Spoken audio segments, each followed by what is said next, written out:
ধলাই জেলায় কুলাই দ্বাদশ শ্রেণী বিদ্যালয়ের মাঠে জমকালো আয়োজনের মধ্য দিয়ে শুরু হলো 30তম Sonali trophy prize money knockout football tournament.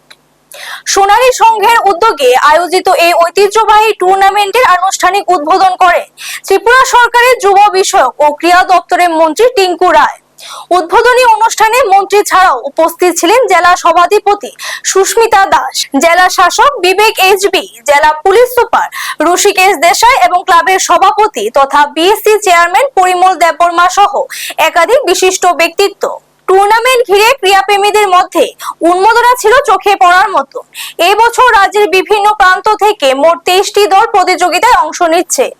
উদ্বোধনী খেলায় মুখোমুখি হয় অটো শ্রমিক ইউনিয়ন এবং কেটিজিপি দল। টুর্নামেন্টে কমিটি জানিয়েছে, ফুটবলারদের উৎসাহিত করতে চলতি বছর বিজয়ী দলকে নগদ 1,30,000 টাকা এবং রানার্স দলকে 70,000 টাকা প্রাইজ মানি প্রদান করা হবে।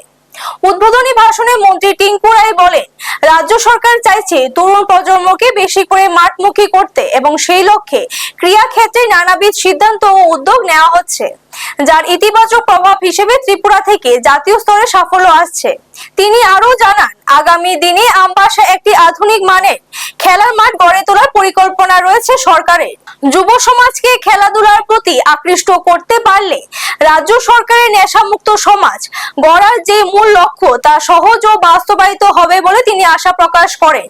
ব্যুরো রিপোর্ট, নিউজ তৎকাল 24।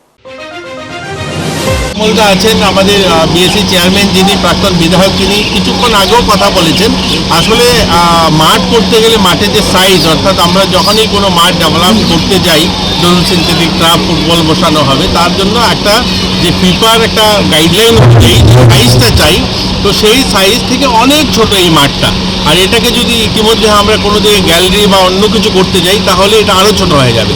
আর দেখছেনই আমাদের রাজ্যের ছেলেমেয়েরা গোটা দেশে এবং গোটা বিশ্বে অনেক সুনাম অর্জন করছে, এবং আমাদের স্কুল স্তরেও যে ছেলেমেয়েরা অংশগ্রহণ করছে, খেলো ইন্ডিয়া বা অন্যান্য স্কুল স্তরে যে সমস্ত ন্যাশনাল লেভেলে টুর্নামেন্ট হয়, সেখানেও ভালো রেজাল্ট করছে। আপনারা দেখছেন নিউজ তৎকাল 24।